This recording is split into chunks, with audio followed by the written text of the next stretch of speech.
continue.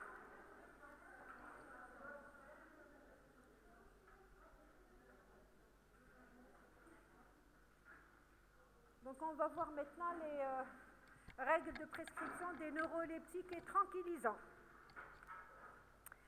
Alors, neuroleptiques et tranquillisants. On va commencer avec les neuroleptiques et après on va voir les tranquillisants. Les neuroleptiques, qu'est-ce que c'est que médicaments neuroleptiques? Alors les neuroleptiques, ce sont des médicaments qui appartiennent à la classe thérapeutique des psychotropes. Et de là, nous allons poser la première question, qu'est-ce qu'un médicament psychotrope? Alors un médicament psychotrope, c'est une substance pharmacologique qui va agir sur le comportement, sur l'anxiété et sur l'affectivité. Donc, ce sont des médicaments qui vont se fixer au niveau de récepteurs neuronaux et qui vont entraîner une modification biochimique.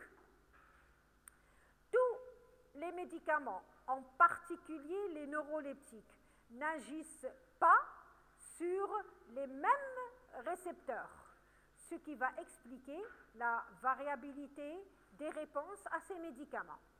D'accord? Donc, ce qu'on va retenir, un psychotrope, il agit sur comportement, anxiété et affectivité. Un neuroleptique, c'est un psychotrope. Psychotrope, il y en a, donc si on voit la classification de Delay et d'Henniker, là, nous avons 4 classes de psychotropes. Alors, ces trois classes ne sont pas l'objectif de notre cours aujourd'hui, c'est-à-dire les thymorégulateurs, les psychoanaleptiques et les psychodysleptiques ne seront pas vus aujourd'hui. Donc, on va voir que les psycholeptiques, c'est-à-dire les neuroleptiques, les anxiolytiques et les hypnotiques. Donc, neuroleptiques, ce sont des psychotropes et ce sont des psycholeptiques appartenant à la classe des psychotropes. Et ce sont des médicaments qui vont agir au niveau central. Les neuroleptiques, ce sont des médicaments qui existent déjà depuis les années 1952. Le largactyle, la première molécule, a été découverte en France en 1952. La chlorpromazine, le largactyle, première molécule. C'est des médicaments qui sont symptomatiques, qui ont une propriété réductrice des troubles psychotiques, les accès maniaques, la mélancolie, la schizophrénie. Action sur les fonctions psychomotrices. Le mécanisme d'action des neuroleptiques, ce sont des antagonistes dopaminergiques. Donc, ils ont aussi autre action. Ils vont bloquer d'autres récepteurs. Donc, les neuroleptiques, ils ont une action qui est antagoniste dopaminergique. Mais en même temps, ils ont d'autres actions. Ils vont bloquer d'autres récepteurs. Et de là, on va avoir l'effet antihistaminique, l'effet sédatif et la prise de poids. L'effet anti-alpha-1 adrénergique, c'est-à-dire l'hypotension orthostatique. Anticholinergique, le syndrome atropinique.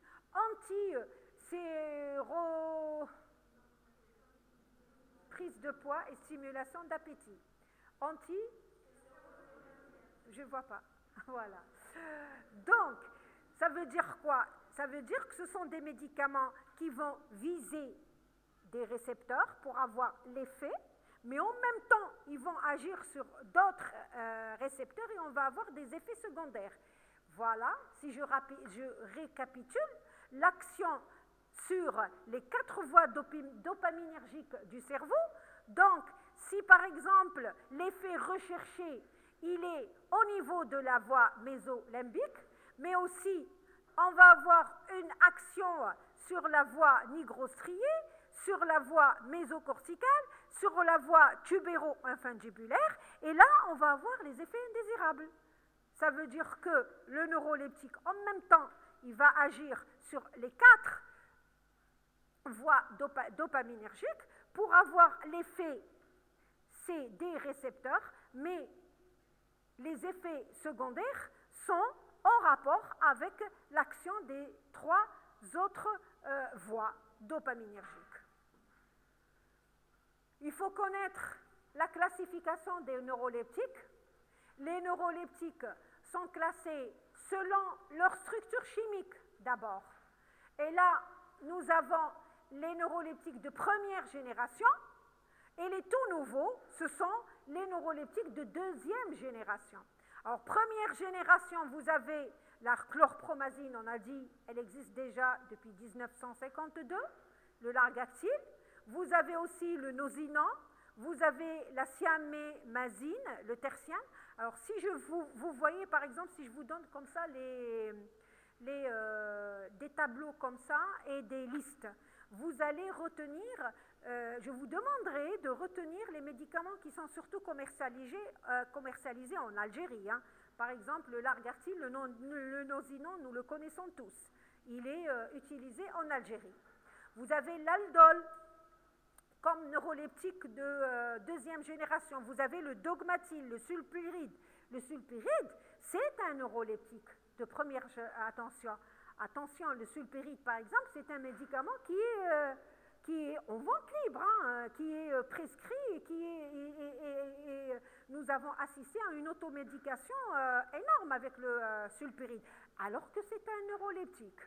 Si je prends le primpéran, c'est un neuroleptique. Attention. De deuxième génération, ce sont les tout nouveaux. Et là, vous avez les thioxanthènes, vous avez donc les dibenzodiazépines, vous avez les dibenzooxazépines. Vous avez d'autres, le Risperdal, donc le Loxapac, Zyprexa, il existe en Algérie. Le Risperdal aussi. Et vous avez la deuxième classification des neuroleptiques, vous avez une classification selon le type d'action. Et là, nous avons des neuroleptiques sédatifs, nous avons des neuroleptiques incisifs, les symptômes psychotiques, action sur les symptômes psychotiques, délire et hallucination.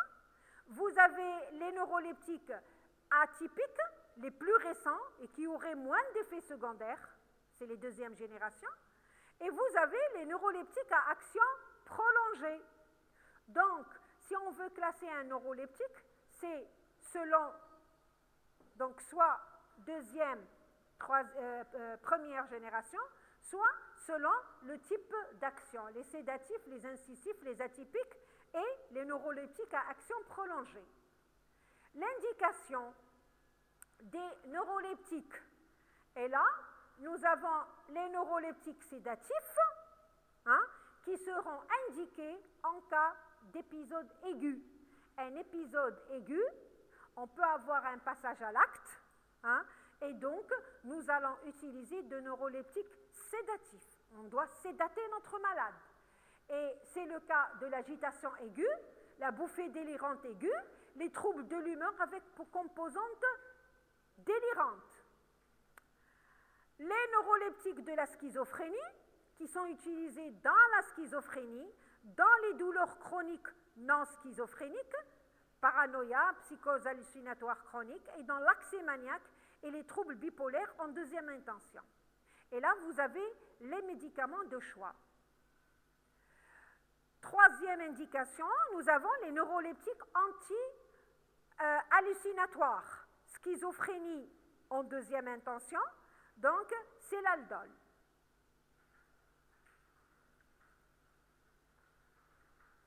Donc nous connaissons maintenant qu'est-ce qu'on a comme classe de neuroleptiques, comment ils agissent, que avec l'effet recherché, automatiquement on va avoir des effets secondaires qui ne sont pas recherchés, parce qu'on va avoir une action sur les voies dopaminergiques du neuroleptique, et que l'indication, elle est bien codifiée, hein, les sédatifs, les neuroleptiques qui agissent sur les hallucinations, et les quoi? Qu'est-ce qu'on a vu? Et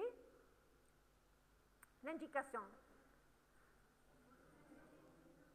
Voilà, les sédatifs, les neuroleptiques de la schizophrénie et les anti-hallucinatoires.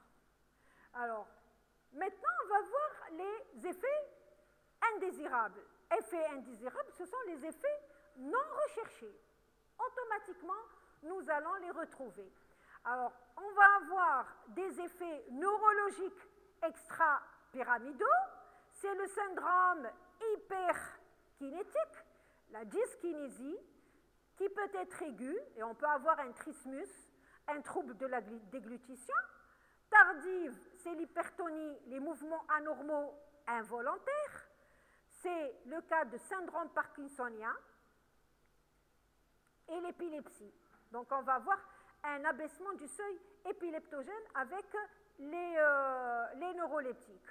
Donc si on prescrit des neuroleptiques, il faut s'attendre à des effets secondaires neurologiques extrapyramidaux. Nous, en tant que médecins, nous savons que ce genre de médicament va donner des effets neurologiques extrapyramidaux. Et donc, nous devons prescrire un traitement correcteur. Le traitement correcteur, c'est prescrire un antiparkinsonien, c'est traiter les dyskinésies aiguës par des anticholinergiques en IV en cas de crise. Et ce qui est important, c'est surveiller l'apparition de mouvements répétitifs et prévenir le médecin pour une modification ou un arrêt du traitement. Donc, si on va prescrire des neuroleptiques, il faut prévenir les effets secondaires et éduquer le malade aussi.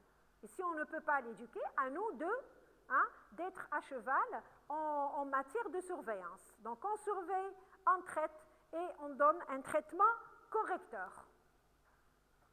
Après les effets neurologiques extrapyramidaux, on peut avoir des effets endocriniens. Vous êtes passé en psychiatrie, vous n'avez pas remarqué que tous les malades, ils ont une prise de poids. Tous, ils ont une prise de poids parce qu'ils consomment des neuroleptiques. Et donc, on va avoir la prise de poids. Pourquoi? Parce qu'on va avoir une augmentation de l'appétit et une diminution de l'activité physique, diminution du métabolisme de base. Mais aussi, on peut avoir une hyperprolactinémie, la galactorée, la ménorrhée chez la femme, dyslipidémie et diabète. Alors, il est important de surveiller la courbe du poids du malade et l'indice de masse corporelle. Attention, les neuroleptiques sont généralement contre-indiqués chez la femme enceinte. Donc, il faut faire un test de grossesse chez la femme avant de prescrire un neuroleptique.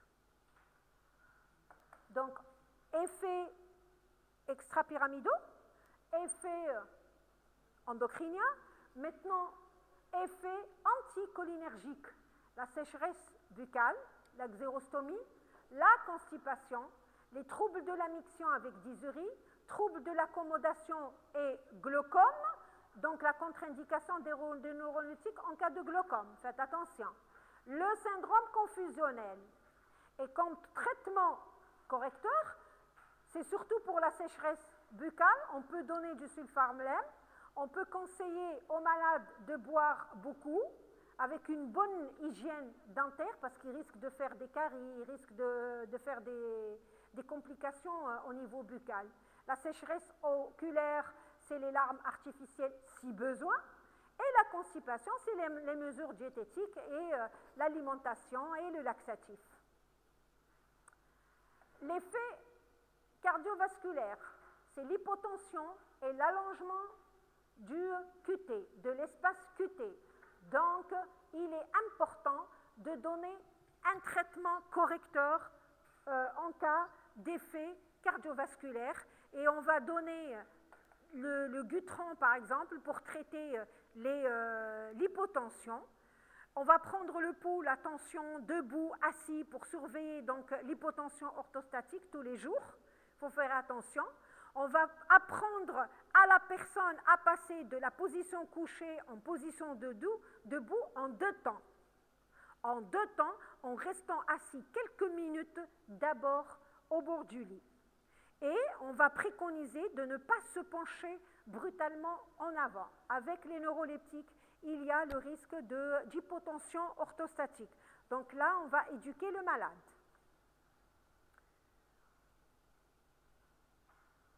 5e effet secondaire, c'est le plus important, le plus grave.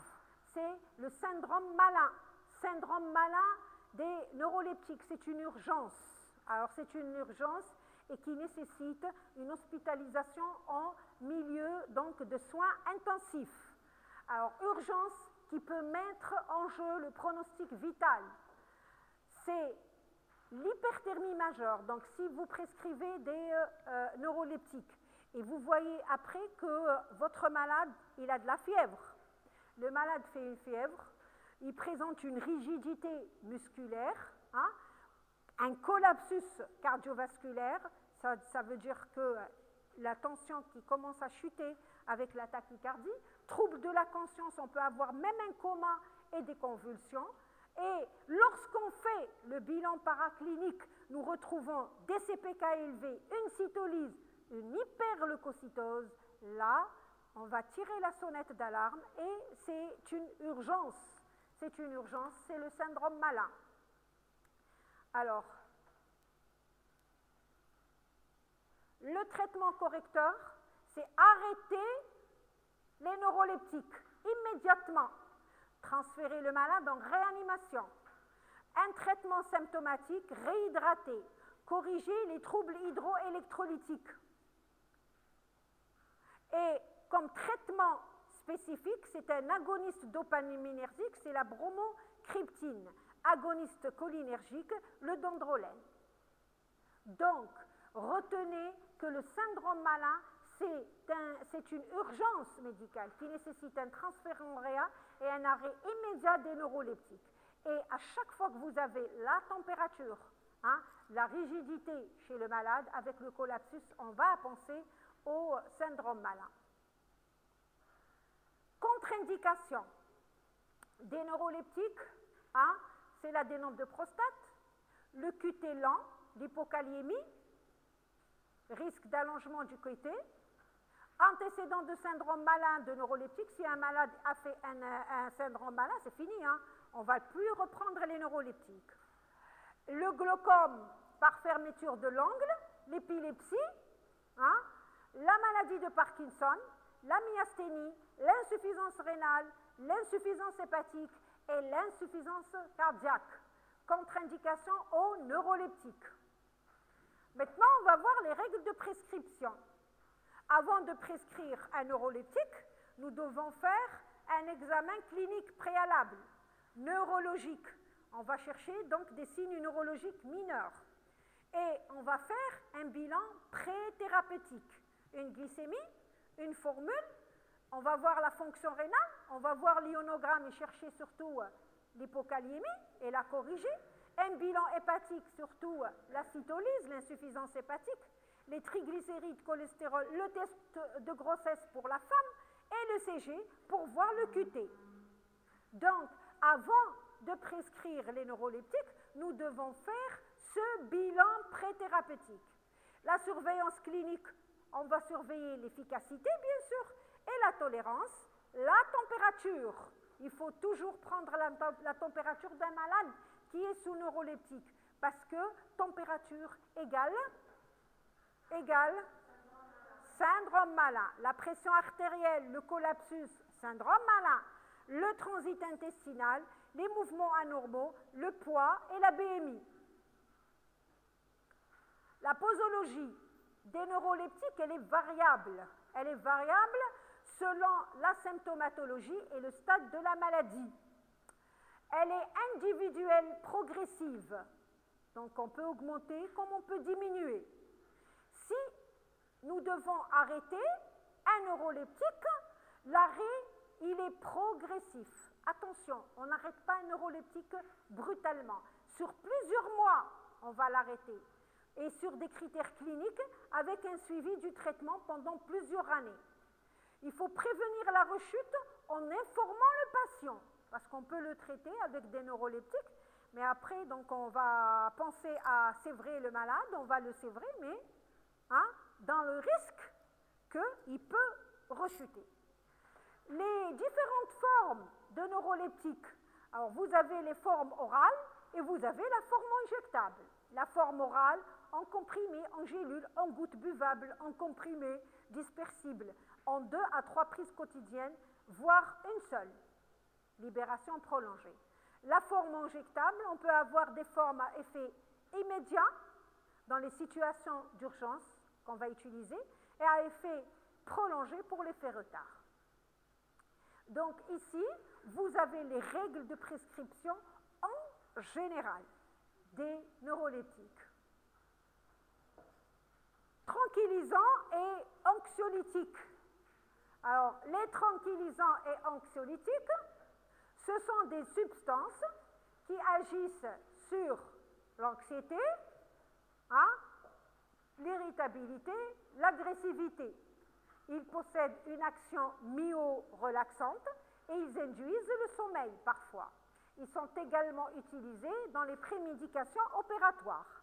Donc, pour prémédiquer un malade, on va donner un tranquillisant, un anxiolytique, parce qu'il a peur pour gérer le stress. Le stress avant la chirurgie, par exemple. Alors, comme anxiolytiques, quelles sont les différentes catégories d'anxiolytiques? Alors, les anxiolytiques, les plus prescrits, sont apparus déjà depuis 1960. Alors, 1960, et nous avons de nombreuses spécialités. Comme anxiolytiques, vous avez les benzodiazépines, tels que le Valium, le Tranxène, le Temesta. Vous avez les carbamates, tels que les quinines. Vous avez les péparaïnes, tels que l'Atarax. Et vous avez donc d'autres anxiolytiques, tels que le Buspar. La propriété pharmacologique des benzodiazépines. Alors, les benzodiazépines, ils ont 4 propriétés anxiolytiques, hypnotiques, anticonvulsivantes, donc dans l'épilepsie on peut les utiliser, et myo-relaxantes. Donc, les benzodiazépines anxiolytiques ont 4 actions, anxiolytiques, hypnotiques, myo-relaxants et anticonvulsivants. Toujours avec les benzodiazépines, il y a les benzodiazépines à demi-vie longue, telles que les Onxia, vous le voyez ici, le diazépam, c'est le Valium, vous avez aussi le clorazépate, c'est le Tranxène, donc là, ce sont les médicaments qui sont utilisés surtout ici en Algérie. Le loflazépate, c'est le Victan, le clobazepam, c'est l'Urbanil, et le nordazépam, c'est le Nordas. Donc là, vous retenez les 3 en rouge. OK? Alors, vous avez des benzodiazépines à demi-vie courte ou intermédiaire, et là, vous avez le Lexomil, que vous connaissez tous. Alors, le Lexomil, c'est du bromozépam, et vous avez le Temesta aussi, c'est le lorazépam, qui sont très utilisés à notre niveau, donc en Algérie. Donc, benzodiazépines, c'est des anxiolytiques. Il y a des benzodiazépines à action prolongée, à demi-vie longue, et à demi-vie courte et intermédiaire. Les effets indésirables, donc avec les anxiolytiques benzodiazépines, on va avoir des effets indésirables en rapport avec la posologie ou bien la sensibilité du malade. On va avoir des effets secondaires lorsque on va les utiliser de façon prolongée ou bien à forte dose, et on va avoir des effets indésirables qui sont très rares, et une altération des performances. Alors, pour les des effets indésirables en rapport avec la posologie. Donc si on augmente la posologie, ou bien en rapport avec la sensibilité du patient, c'est la somnolence. Il y a certains qui vont dormir, hein, il peut être plus sensible qu'un autre. On va avoir une somnolence qui est diurne, ralentissement, fatigue, voire confusion. Lors du début du traitement surtout. Hein. Et il faut savoir que la somnolence, elle sera accrue si on associe l'alcool. Donc pas d'association d'alcool avec les benzodiazépines. Sensation ébrieuse, donc on va généralement le contre-indiquer chez les conducteurs de machines, par exemple, hein, de camions, difficulté de concentration, l'hypotonie, hein, et le syndrome d'amnésie, c'est fréquent. En utilisation prolongée ou bien à forte dose, il y a le risque de dépendance physique, psychique et le risque de syndrome de sévrage. Donc ce sont des médicaments à éviter donc de façon prolongée. Et très rarement, on peut avoir une hépatite, une réaction cutanée, allergique, une dysphagie. Altération de la performance, c'est les troubles psychotomoteurs chez les personnes âgées. Donc il faut faire attention chez les personnes âgées avec ces médicaments-là. L'apprentissage altéré chez les enfants. Alors, augmentation du risque d'accident de voiture et altération cognitive et visio-spatiale. Règles de prescription, oui.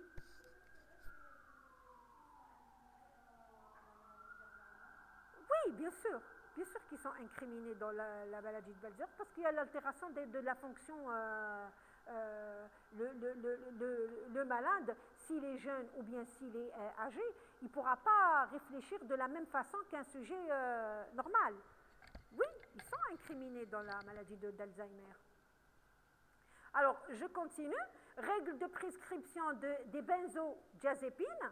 Vous avez le traitement, on doit le débuter par des doses les plus faibles possibles, hein, augmenter progressivement, éviter l'emploi prolongé à forte dose pour éviter donc l'accoutumance, réduction très progressive des doses, l'arrêt il doit être obtenu en 4 à 12 semaines, jamais d'arrêt brutal, avec des paliers hebdomadaires, donc chaque semaine on va arrêter, ce qui suppose un très bon suivi du patient. On va éviter l'effet rebond, l'accoutumance et la dépendance. Quatrièmement, on va informer le patient du risque de sédation, hein, et de la majoration des effets par l'alcool. Donc l'alcool, il majore la sédation. Pas d'alcool, reconsidérer le traitement après 6 semaines environ, hein, et sinon on va commencer la décroissance. Adaptation de la posologie chez les personnes âgées. Et chez les enfants, il faut faire attention.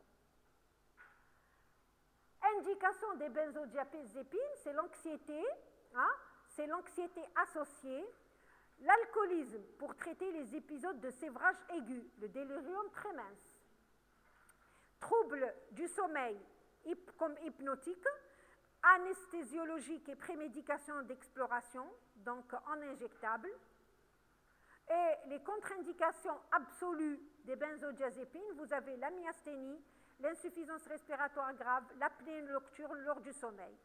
Relativement, donc on peut les contre-indiquer ou pas les prescrire chez l'insuffisant rénal et hépatique, l'insuffisant respiratoire modéré, les personnes âgées, antécédents de toxicomanie, chez les conducteurs d'engins, la grossesse, on va les éviter sauf nécessité absolue au premier trimestre parce qu'il y a le risque tératogène. Et éviter les fortes doses au 3e trimestre, il y a le risque de détresse respiratoire. Et l'allaitement. C'est des indications qui sont relatives.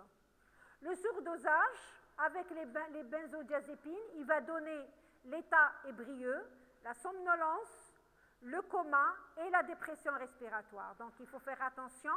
On peut utiliser un traitement correcteur, un antidote, hein, et c'est le flumazénil qui est utilisé par voie intraveineuse et la surveillance des fonctions cardio-respiratoires est demandée. La demi-vie, elle est très courte. Il faut réadministrer à plusieurs reprises.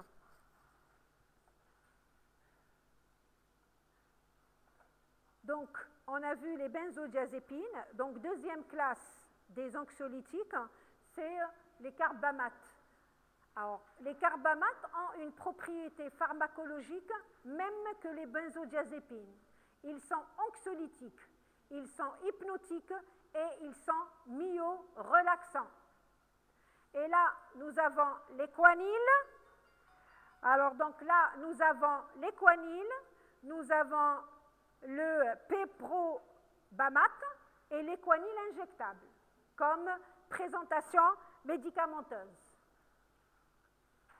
Alors, les carbamates sont utilisés que lors des sévrages antoxiques du fait d'une demi-vie qui est longue. Et les effets secondaires des carbamates, effets indésirables, c'est la somnolence diurne, surtout en début du traitement, la dépendance, le syndrome de sévrage en cas d'arrêt. Il faut faire un lavage gastrique au charbon. Rarement, c'est les éruptions cutanées, l'allergie, nausées, vomissements, diarrhée, céphalée, vertige, hépatite cytolytique, parfois grave. Vous allez me dire que tous les médicaments, tous ces médicaments, ils ont presque les mêmes effets secondaires. Alors, les précautions, on va utiliser donc les carbamates avec précaution, avec prudence chez les conducteurs, les utilisateurs de machines, hein, chez les sujets âgés. En cas de myasthénie, on a n'utilisé que sous surveillance spécialisée. La prescription est limitée à 12 semaines aussi, au maximum, et l'association, elle est déconseillée avec l'alcool. Propriété pharmacologique des anxiolytiques purs, c'est le Buspar. Donc le Buspar, c'est uniquement un anxiolytique pur. Il est non sédatif. Il n'a pas d'action myorelaxante. Il n'a pas d'action anticonvulsivante. Donc c'est un anxiolytique pur, le Buspar. Délai d'action, c'est 1 à 3 semaines. Il n'y a pas de syndrome de sévrage. Il semble respecter les fonctions cognitives et motrices. Il semble respecter les fonctions cognitives et motrices. Je me répète là. Et comme effets secondaires, ils sont rares. Les effets secondaires sont rares, c'est des céphalées, des gastralgies et des sensations vertigineuses. Oui, c'est le meilleur. Anxiolytique, oui. Vous avez maintenant les antihistaminiques. Alors, les antihistaminiques, ce sont des anxiolytiques hypnotiques. C'est l'Atarax. Donc, vous avez l'Atarax en sirop, l'Atarax donc en comprimé, vous avez l'Atarax en ampoule. Les indications des antihistaminiques, c'est dans l'anxiété excessive, dans l'insomnie, d'endormissement, les réactions allergiques et la forme injectable dans les prémédications avant certaines chirurgies. Oui. Les effets indésirables, c'est la somnolence diurne, généralement elle est transitoire, comme effet atropinique à forte dose, la bouche sèche, la constipation, midriase, glaucome, rétention urinaire en cas d'obstacle urétéroprostatique. Et comme précaution d'emploi avec les antihistaminiques, on va les utiliser avec prudence chez les conducteurs et les utilisateurs de machines. Prescription limitée aussi à 12 semaines au maximum. Autre anxiolytique, vous avez les bêta-bloquants et les antidépresseurs. Les bêta-bloquants tels que la Vlocardil, hein, qui est très prescrit, le Sectral aussi, ils sont indiqués dans l'anxiété de performance, le TRAC avant l'épreuve, ils sont efficaces dans les manifestations cardiaques, les palpitations, la sudation, le tremblement. Antidépresseurs, ils sont indiqués dans le traitement des attaques de panique, le TOC, anxiété généralisée. Attention au délai d'action. Autre approche thérapeutique maintenant. Alors, autre approche thérapeutique anxiolytique, hein, vous avez l'importance de l'effet placebo. On peut avoir une action avec un effet placebo qui est démontré par tous les essais cliniques. 30 à 40% des patients sous placebo, hein, perçoivent une amélioration. Bonne réponse de l'anxiété aux psychothérapies non spécifiques. relaxation, psychothérapie cognitive et comportementale, psychothérapie d'inspiration analytique et psychanalyse, et la psychothérapie aubépine et valériane. Voilà. Voilà, c'est tout ce que j'avais à vous dire aujourd'hui. Alors merci pour votre attention et après on va voir ensemble, il me reste avec vous, grossesse, allaitement et foie et médicaments. Voilà, merci.